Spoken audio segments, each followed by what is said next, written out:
오늘 말씀의 제목은 그리스도 예수의 마음을 품으라입니다.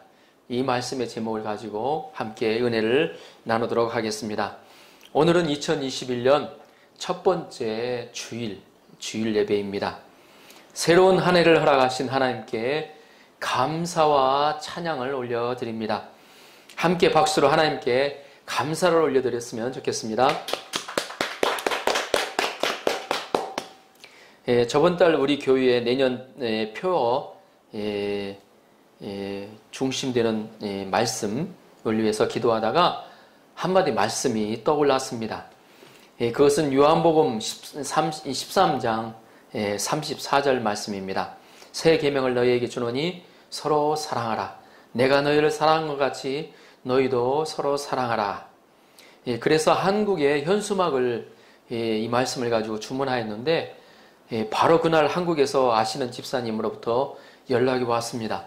메그로 교회 표를 만들고 있는데 사이타마 교회를 위해서 하나 더 만들까요? 라는 카톡이었습니다. 저는 조금 망설이다가 뭔가 주님의 뜻이 있겠다 싶어 흔쾌히 감사하게 받아들였습니다. 저번 주에 그 표를 입구 쪽에 붙여 놓았습니다.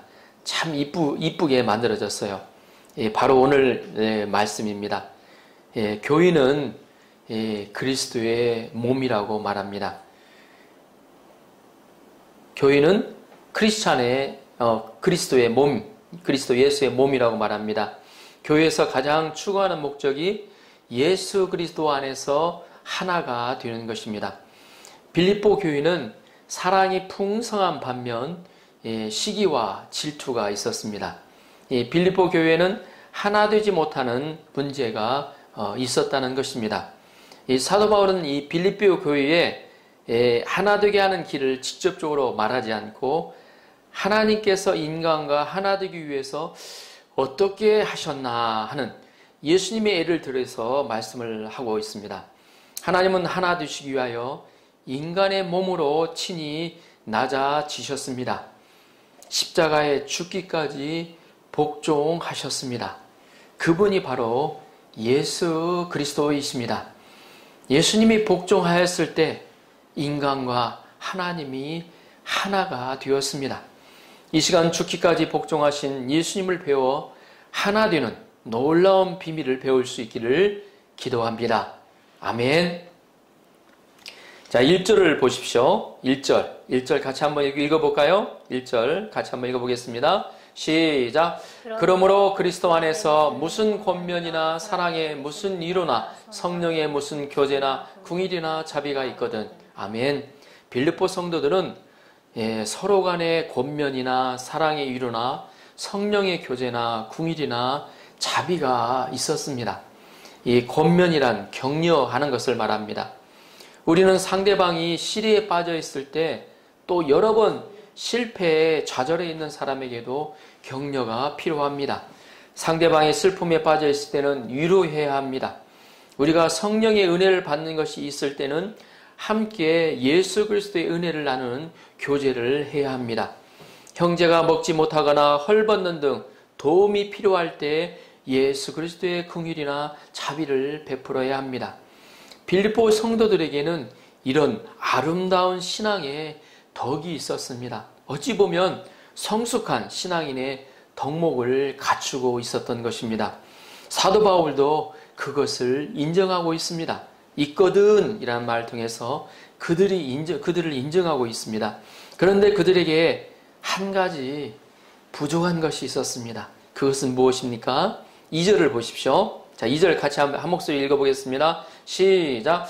마음을 같이하여 같은 사랑을 가지고 뜻을 합하며 한 마음을 품어. 아멘. 교회가 성장하면 많은 사람이 모여듭니다. 자, 사람이 많아지면 여러 가지 문제가 발생하기 시작합니다. 사람마다 성격과 생각과 철학이 다르고 성격도 다르고 심지어 입맛도 다릅니다.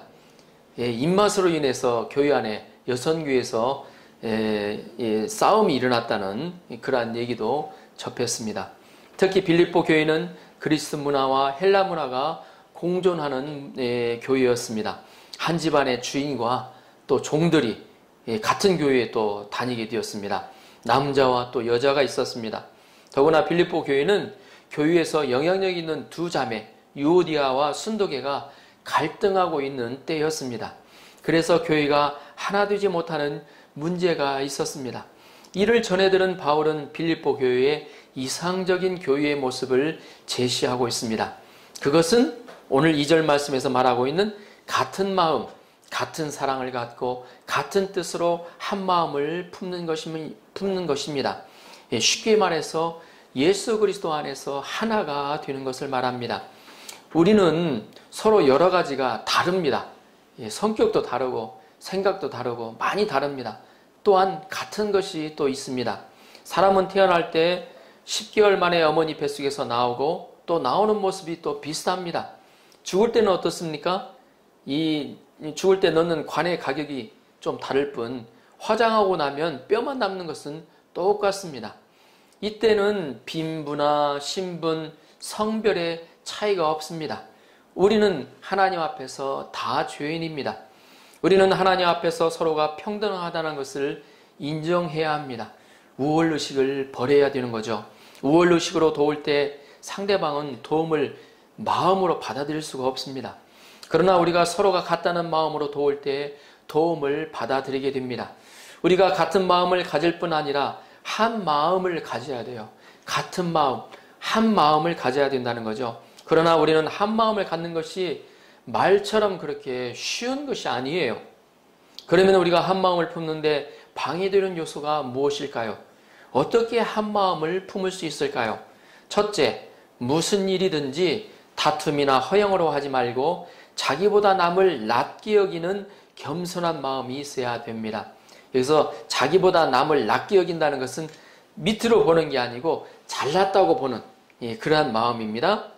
아무 일이든지 다툼이나 허영으로 하지 말고 3절을 볼까요? 3절 같이 한번 읽어봅시다. 시작. 아무 일이든지 다툼이나 허영으로 하지 말고 오직 겸손한 마음으로 각각 자기보다 남을 낮게 여기고. 당시 빌립보 교회 안에는 다툼과 허영이 있었던 것 같습니다. 유오디아와 순도계가 서로 다투었습니다. 자기가 잘났다는 거죠. 예? 다툼은 이기심과 경쟁심을 의미합니다. 경쟁심은 상대방을 누르고 자신의 이름을 드러내는 것을 의미합니다. 자신의 이름을 드러내고자 하는 이런 마음을 바로 허영심이라고 합니다. 허영심은 다른 사람들 사이에서 자신을 발견하는 상대적인 평가에서 나옵니다. 자기보다, 다른 사람보다 내가 잘났어. 이 상대적인 평가예요. 우리가 허영심을 버리려면 하나님 앞에서 절대적인 평가를 해야 됩니다. 하나님 앞에서 자신을 평가할 때 그게 절대적인 평가가 될 수가 있어요. 하나님과 나의 관계가 어떤 관계이냐가 중요한 것입니다. 아무도 사람을 외모로 보고 평가할 수는 없습니다. 사람들은 당연히 종교 지도자였던 바리새인이 창녀보다 의롭다고 생각했습니다. 물론 바리새인도 의롭다고 자기가 그렇게 생각을 했습니다. 그러나 예수님은 어떻게 생각하셨죠? 창녀 막달라 마리아를 바리새인보다 더욱 의로운 자라고 말씀하셨습니다. 다른 사람에게 보이기 위해서 사는 사람은 정말로 불쌍한 사람입니다. 구약의 사울왕은 다윗에 대해서 다툼과 허영이 많았습니다. 그랬을 때 그는 다윗의 자신의 사위인 다윗을 원수로 여기고 죽이려고 쫓아다니다가 자기도 망하고 결국 이스라엘 전체를 망하게 했습니다. 교회 내에서도 다툼과 허영심이 있으면 파벌이 형성되고 다툼이 일어나게 되어 있습니다. 파벌은 합심 동역을 방해하는 치명적인 독소가 됩니다. 이 허영심이 있는 사람은 하나님의 역사의 방향을 잡기 위해 서로 의논을 하잖아요. 다른 사람의 의견을 수렴하기보다 자기 의견만 끝까지 옳다고 주장을 합니다. 이런 사람은 아나무인격인 자세 때문에 성령의 그릇을, 하나 되는 성령의 그릇을 깨기가 쉬워요. 허영심은 이처럼 죄악된 것입니다.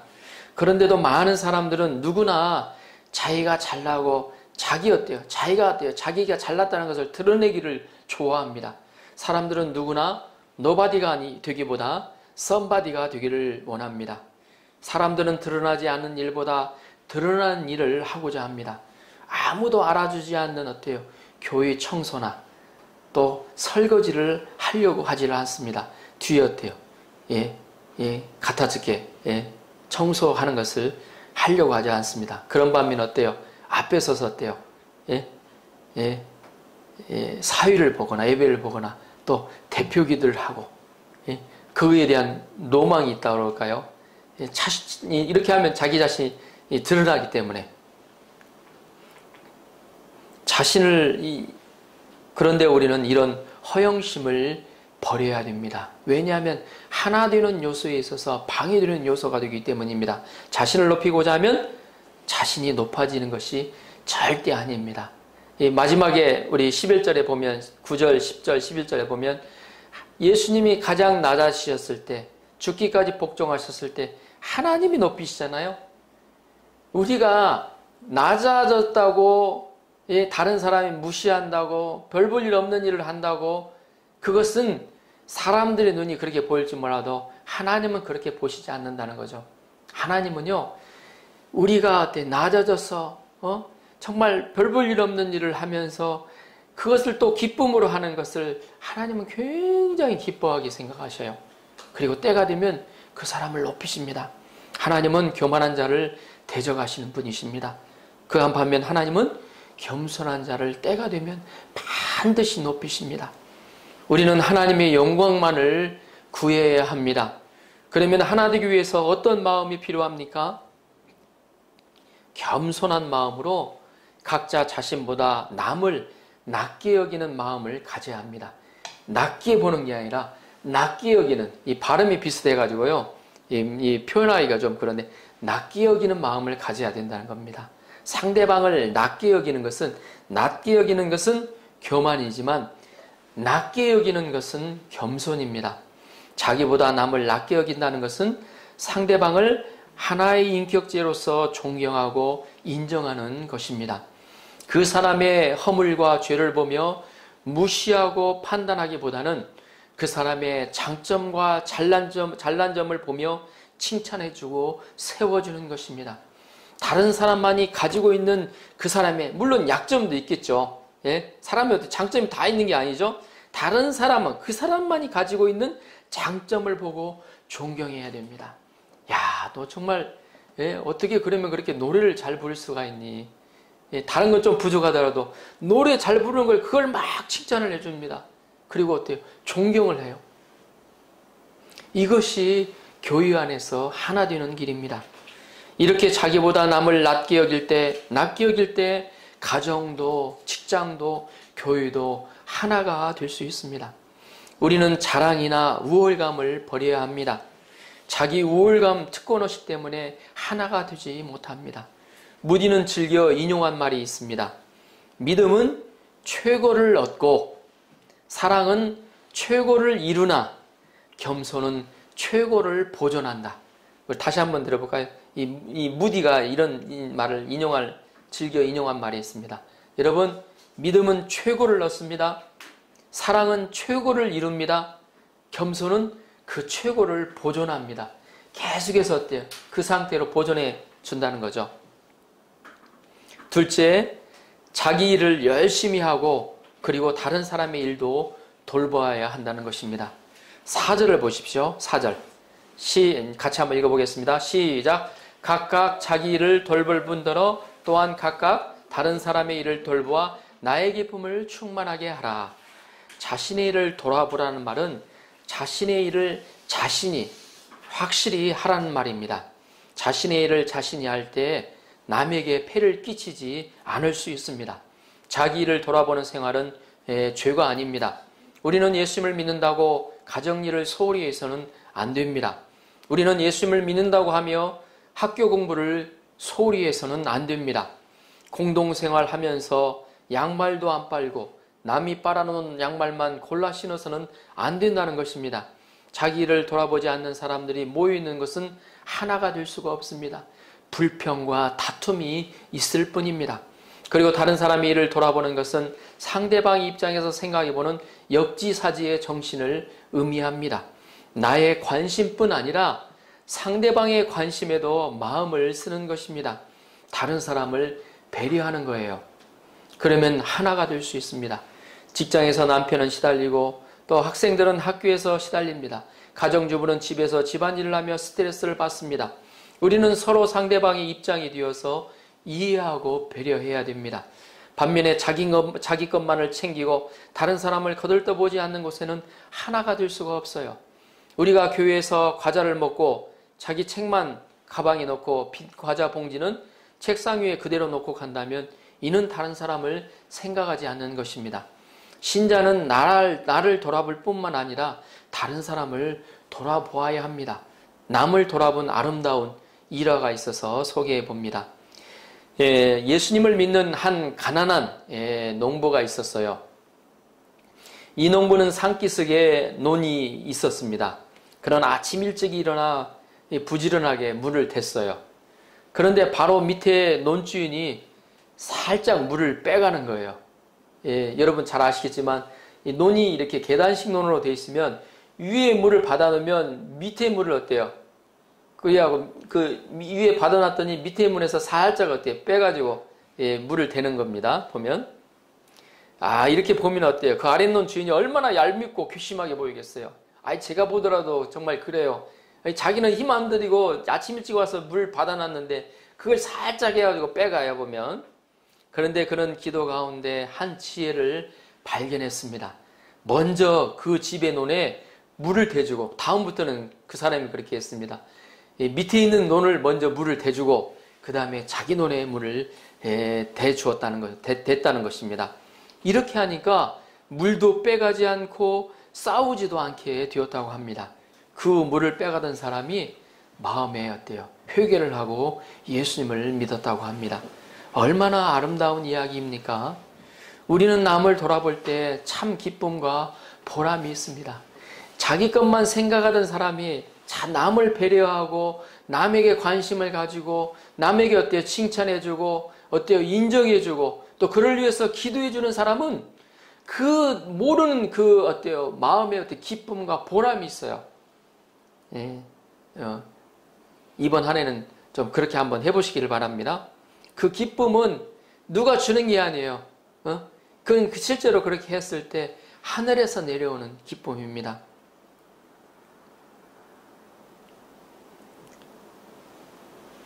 이기주의와 개인주의가 팽배한 시대에 나의 일뿐만 아니라 다른 사람의 일을 돌아보아야 할 것입니다. 우리는 우리 집, 우리 교회만 아니라 다른 집, 다른 교회도 돌아볼 수 있어야 합니다.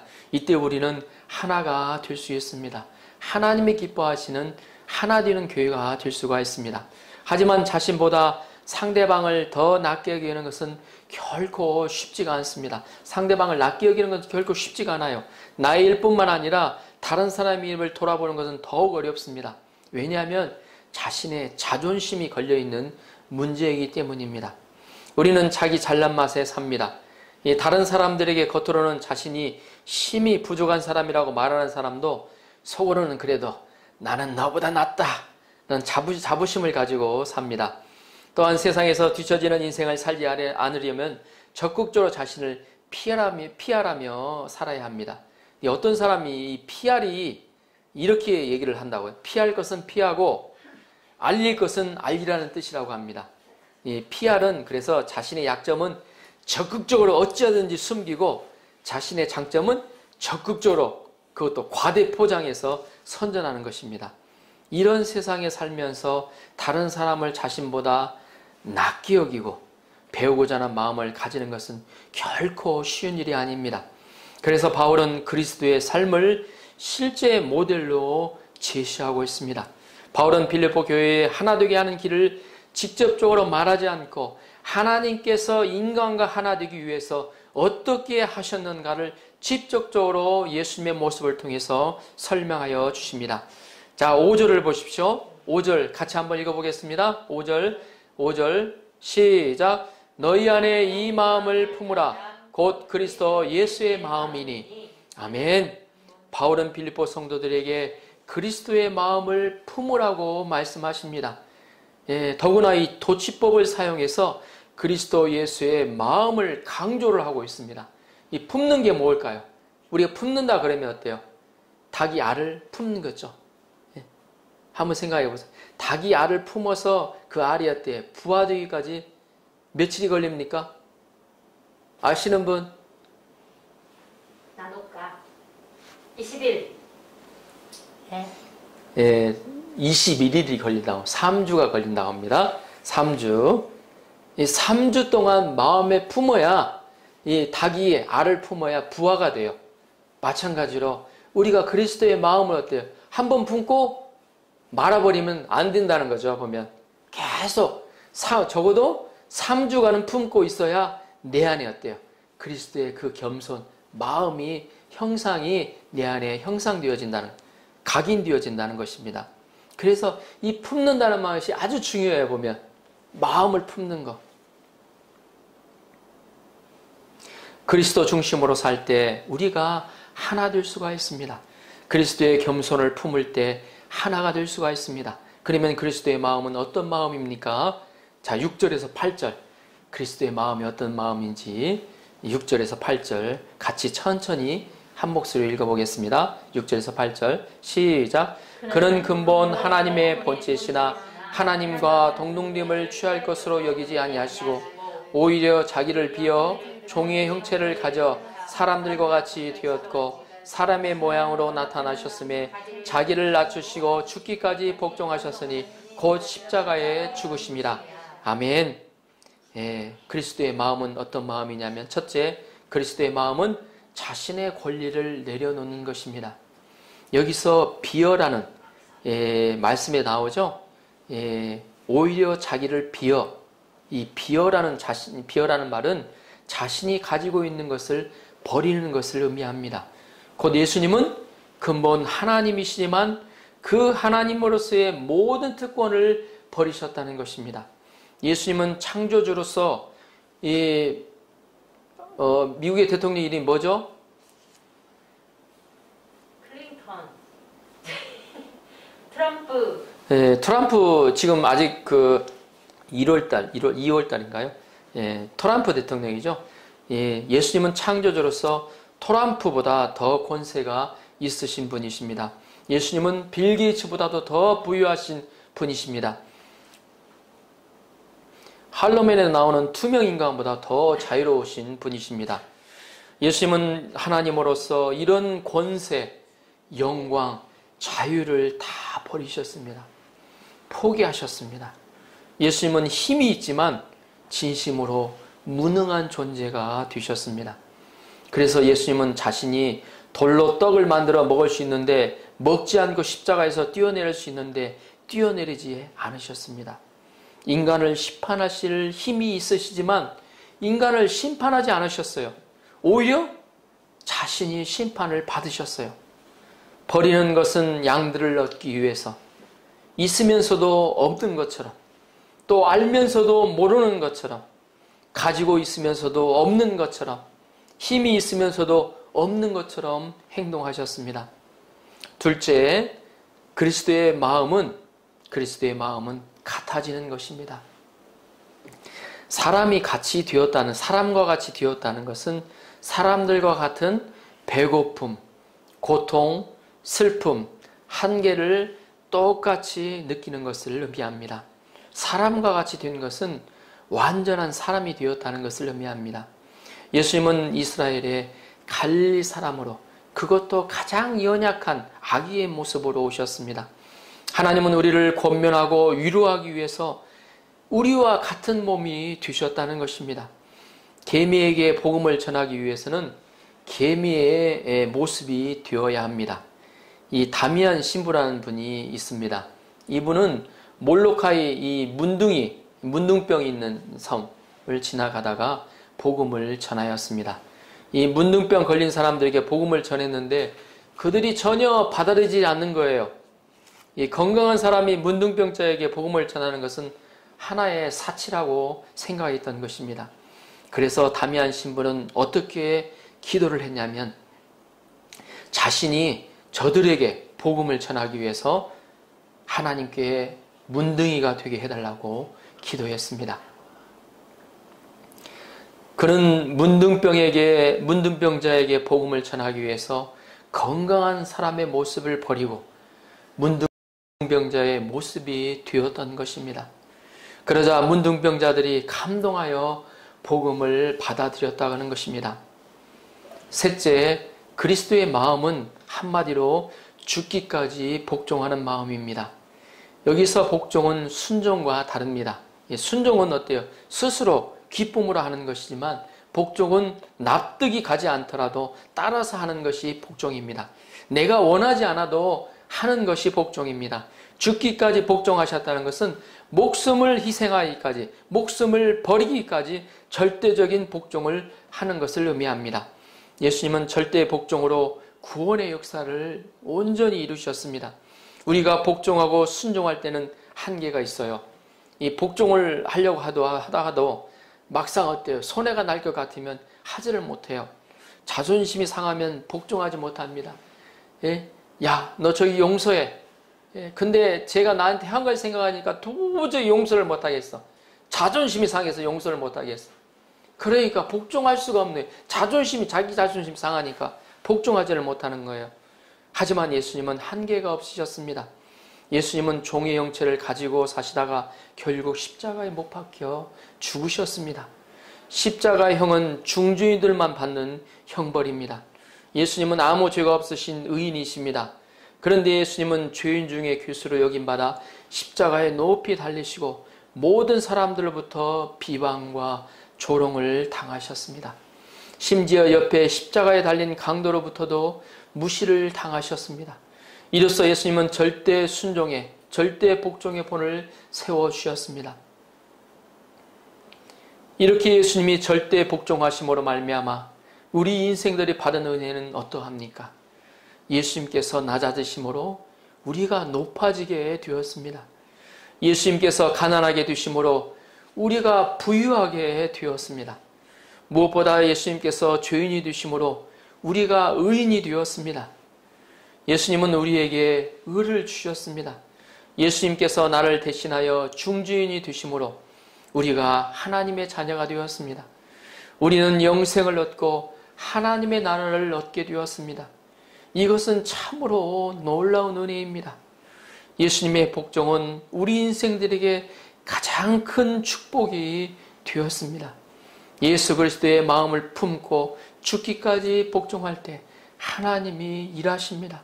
우리가 겸손하면 하나님이 높여주십니다. 자, 9절에서 11절을 보십시오. 예수님이 이렇게 낮춰지고 죽기까지 복종하셨을 때 하나님은 이 예수님을 어떻게 하셨는가? 자, 9절에서 11절 제가 읽어봅니다. 이러므로 하나님이 그를 지극히 높여 모든 이름에 뛰어난 이름을 주사 하늘에 있는 자들과 땅에 있는 자들과 땅 아래에 있는 자들로 모든 무릎을 예수의 이름에 꿇게 하시고 모든 입으로 예수 그리스도를 주라 시인하여 하나님 아버지께 영광을 돌리게 하셨느니라. 아멘.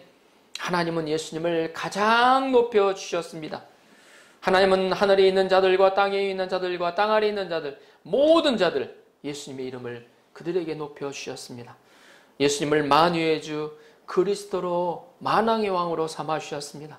우리가 하나님은 복종할 때 우리 자신뿐 아니라 우리 모임을 지극히 높여주시는 하나님이십니다. 복종할 때 하나님이 강하게 역사하십니다. 예수님처럼 예수님의 마음을 덧입고 교회에서 하나가 되고자 자존심을 죽이고 자기 어때요? 프라이드를 꺾고 하나가 되고자 할 때 남을 낮게 여기고 그럴 때 예수님께서 때가 되면 높여주신다는 것입니다. 교회에서 있잖아요.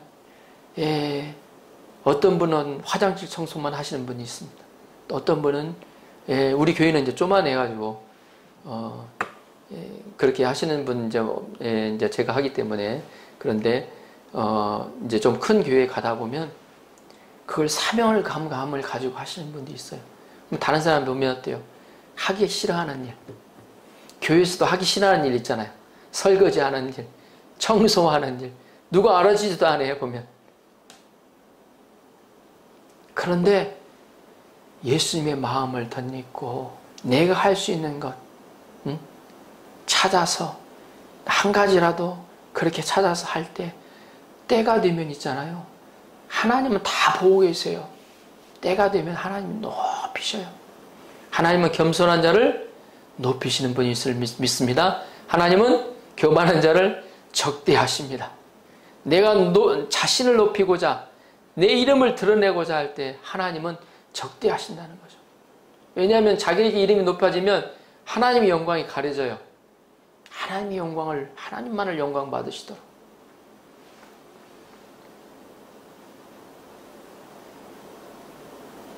결론적으로 우리 주님은 우리 교회가 하나 되기를 원하십니다. 많은 사람들이 모이더라도 하나 되어 정말로 아름다운 사랑의 공동체를 만들기를 원하십니다. 예? 어느 대학 나온 것이 문제가 아니고, 예? 만약에 어때요? 예? 어느 사장님이 예? 예수님을 잘 믿는 예수님의 마음을 품고 사장님이 예? 어때요? 예? 회사에 가면 어때요? 막 사장님이 하고 다 인사하는데 딱 어때요? 교회에 와서는 화장실 청소를 한번 해보세요. 예수님의 마음을 던지고 그 모습을 보는 사람들이 다 감동을 받게 될 겁니다. 저희 사장님이 예? 사장님이라는 분이 여기 교회에 와서 어때요? 예? 폼 잡기보다 나 사장이에요. 내가 폼 잡기보다 예? 화장실 가야 묵묵히 가서 화장실 청소를 하는 많은 사람이 모이더라도 하나 되어 아름다운 사랑의 공동체를 만들기를 원하십니다.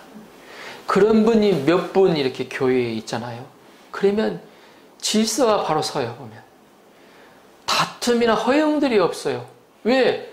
저 사회적으로 높은 분들이 가서 어때요? 예? 화장실 청소하고 주차 유연하고 사장님이 주차 이렇게 딱 어때요? 예? 이쪽으로 가시라고 주차 유연하고 그런 교회일수록 정말로 건강하고 아름다운 사랑의 공동체가 이루어집니다. 그런 분을 보면서 어때요? 성도들이 뭘 배우겠습니까? 야, 예수님의 모습을 보고 나도 저렇게 해야지. 예? 앞에 서는 것보다도 뒤에 은밀하게 내가 할 수 있는 일을 찾아서 하게 된다는 것입니다.